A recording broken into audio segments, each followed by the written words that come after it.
A federal judge nominee with 9 years on the bench just admitted she's never heard of a basic constitutional provision that's literally in Article 4 of the Constitution. Another one thinks states can't provide more rights than the federal government requires. And wait until you hear what happened when they were asked about the Civil Rights Act. Can the Florida Supreme Court do that?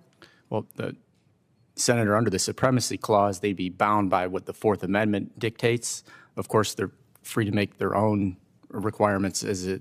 What if the Florida Supreme Court did it under the Florida Constitution and not the federal Constitution? Well, they would still, Senator, have to apply with what the federal Constitution said. No, they wouldn't. Under the Supremacy Clause. Do you know what adequate and independent state grounds means? Sure. Of course, I would understand that they could have independent and adequate state grounds for state law, but they. No, they don't. As long as you don't take away rights, but add to them, a state can do whatever it wants to under its state constitution, can it? Yes, sir. Yes, but Senator. that's not what you just said. You think the Supremacy Clause applies? The Supremacy Clause applies. Well, you want to change your answer? Senator, I would like to change my answer to the extent that I agree with you that the Florida legislature or Florida could do exactly what you said. I meant in my statement is that. Trust me, it can. Judge Pruitt, I'm sorry, I can't see that far. It's Judge Pratt, Senator. Yes. Judge Pratt, I apologize. I can't see that far.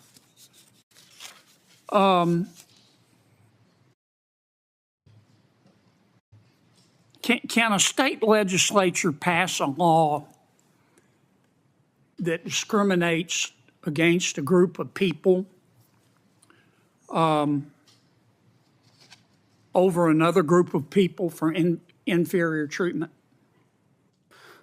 Well, Senator, the federal Constitution and the state Constitution both contain protections against various forms of discrimination. But can a state legislature say this group, we're going to treat this group of people differently than another group of people?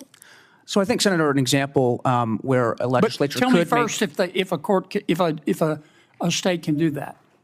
Yes, a state can, for example, require a driving age which discriminates on the basis of age. To say, for example, when can a state legislature not do that? When it's seeking to do so under a basis that is protected under the state or federal constitution. Okay, good.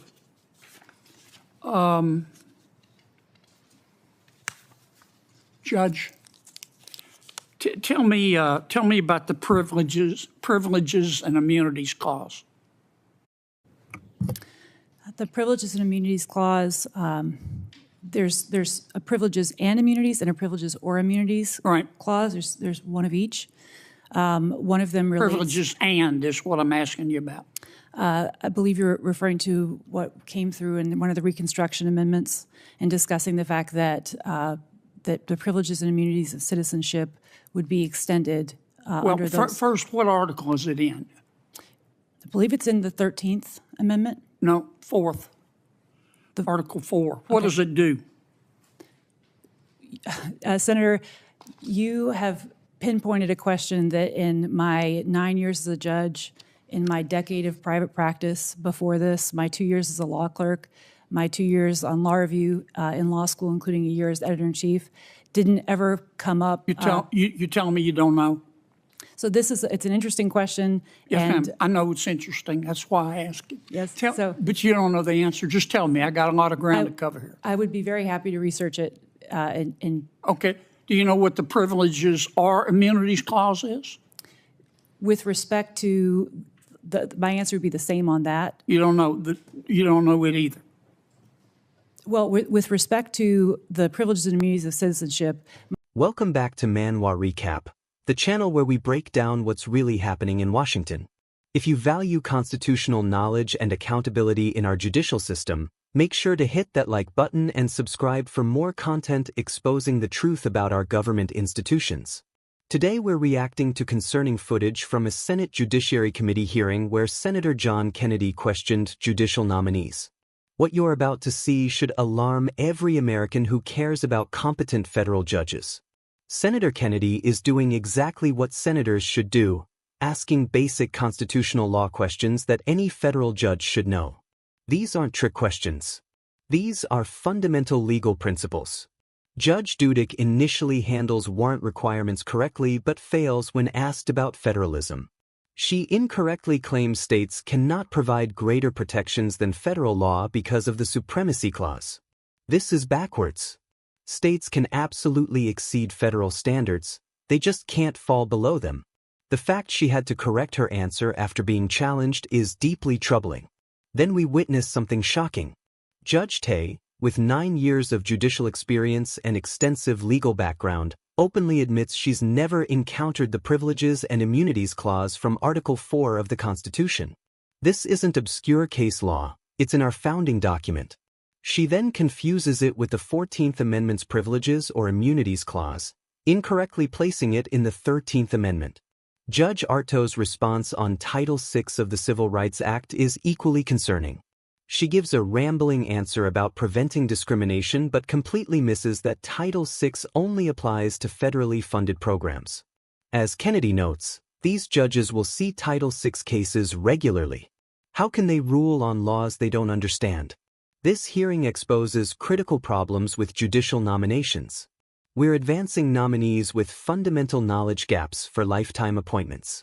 These individuals will interpret our Constitution yet cannot answer basic questions about constitutional provisions. Senator Kennedy is performing his constitutional duty of advice and consent. His precise questions test actual legal knowledge, not political positions. The fact these nominees struggle with basic concepts shows our vetting process is inadequate. When judges don't understand federalism or constitutional provisions like the Privileges and Immunities Clause, they cannot protect the constitutional structure that preserves our liberty. The confidence with which these nominees gave wrong answers before correcting themselves suggests overconfidence in incomplete understanding. The American people deserve federal judges with constitutional mastery, not individuals researching basic provisions after confirmation hearings. These are lifetime appointments with enormous power over our rights and freedoms. The Constitution is the supreme law of our land, and federal judges are its guardians. When those guardians don't know basic constitutional provisions, our entire system is at risk. We must demand better from judicial nominees and hold senators accountable for thorough vetting.